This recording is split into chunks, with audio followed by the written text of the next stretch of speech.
CM घाटी मामले पर सीएम बघेल का बड़ा बयान सामने आया। हाईकोर्ट के फैसले के बाद सीएम ने यह बड़ा बयान दिया। कैविएट दाखिल करेगी छत्तीसगढ़ सरकार, सीएम ने कहा।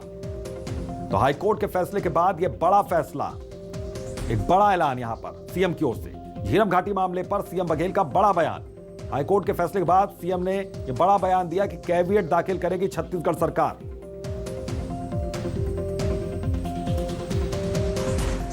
कोर्ट के निर्णय का हम स्वागत करते हैं। हम लोग चाहते थे कि यदि एनआईए ने जांच समाप्त कर ली है तो फिर वो हमको राज्य सरकार को दे, और इसलिए हमने पत्राचार भी किया था और एनआईए से बार बार और होम मिनिस्ट्री से बार बार हमने अनुरोध किया था। हाई कोर्ट ने जो फैसला दिया उसको मैं स्वागत करता हूँ। अच्छा, सुप्रीम कोर्ट ने कैविएट लगाने की मांग लगाएंगे, जरूर लगाएंगे। और रुपेश गुप्ता हमारे पॉलिटिकल एडिटर इसी खबर पर जुड़ गए, सीधा उनका रुख करते हैं। रुपेश जी, इसके अब हम क्या मायने निकालें, क्योंकि सरकार की ओर से एक बड़ा दावा यहां पर किया गया। देखिए, सारा विवाद तब शुरू हुआ जब एनआईए ने दस्तावेज नहीं दिए, क्योंकि सरकार ने एसआईटी का गठन किया था और एसआईटी के जरिए जांच कर रही थी।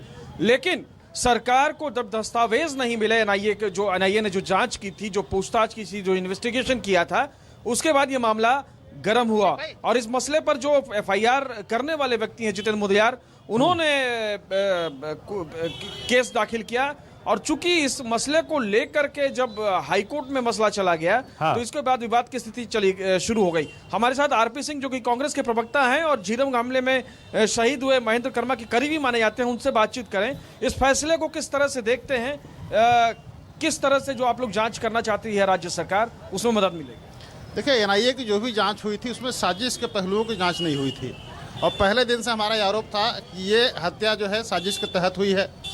अब मुझे ऐसा लगता है कि हाई कोर्ट ने हमारी जो मूल भावना है उसको सुना है, समझा है। इस फैसले को हम स्वागत करते हैं, और पुलिस की जब जांच होगी तब साजिशकर्ता बेनकाब होंगे। सवाल इस बात का है कि अगर हाई कोर्ट कहती है कि पुलिस जाँच कर सकती है, तो भारतीय जनता पार्टी के मन में इतनी घबराहट और डर क्यों है? वेस्ट बंगाल में शारदा चिटफंड घोटाला होता है, उसकी जांच सीबीआई करती है, उसकी जांच ईडी करती है, उसकी जांच पुलिस करती है, उसकी जांच आईटी करती है। तो जब चार चार एजेंसियां घोटाले की जांच कर सकती हैं, तो 32 लोग की हत्या की जांच हमारी पुलिस क्यों नहीं कर सकती है? इसमें जो एसआईटी है वो जांच करेगी। हमने जो एसआईटी बनाई है, अब हाई कोर्ट के आदेश के मुताबिक हमको पूरा अधिकार है, हमारे राज्य की पुलिस को पूरा अधिकार, इस मामले की जांच होगी और 32 लोग का हत्यारा कौन था वो चेहरा बेनकाब होगा। इसमें महत्वपूर्ण चीज ये भी है कि केंद्र, अब जो सुप्रीम कोर्ट है, वो सरकार ने कहा कि कैविएट दाखिल करेंगे। देखिए, अब आगे कानूनी लड़ाई एनआईए क्या करती है उसके ऊपर डिपेंड करता है। हाई कोर्ट का जो वर्डिक्ट है वो हमारे पक्ष में है, और मुझे ऐसा लगता है कि जिन नेताओं की शहादत हुई है अब उन्हें न्याय मिलेगा और हमारी सरकार इसकी निष्पक्ष जांच कराएगी। चलिए, इसका एक इंटरप्रिटेशन ये है कि चूंकि एनआईए इस फैसले के खिलाफ सुप्रीम कोर्ट जा सकती है और सुप्रीम कोर्ट से स्टे ले सकती है, तो फिर से जो जांच चल रही है वो प्रभावित होगी। इसी के मद्देनजर राज्य सरकार ने भी ये बयान दे दिया है कि वो केंद्र में सुप्रीम कोर्ट में कैविएट दाखिल करेंगे, जिसमें यह बात होती है कि बिना उनका पक्ष सुने जाए।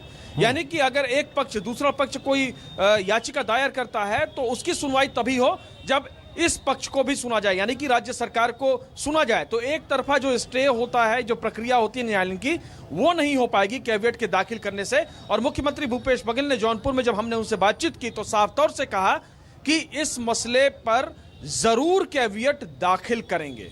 बिल्कुल, जरूर कैविएट दाखिल करेंगे। बहुत बहुत शुक्रिया इस तमाम जानकारी के लिए रुपेश जी आपका।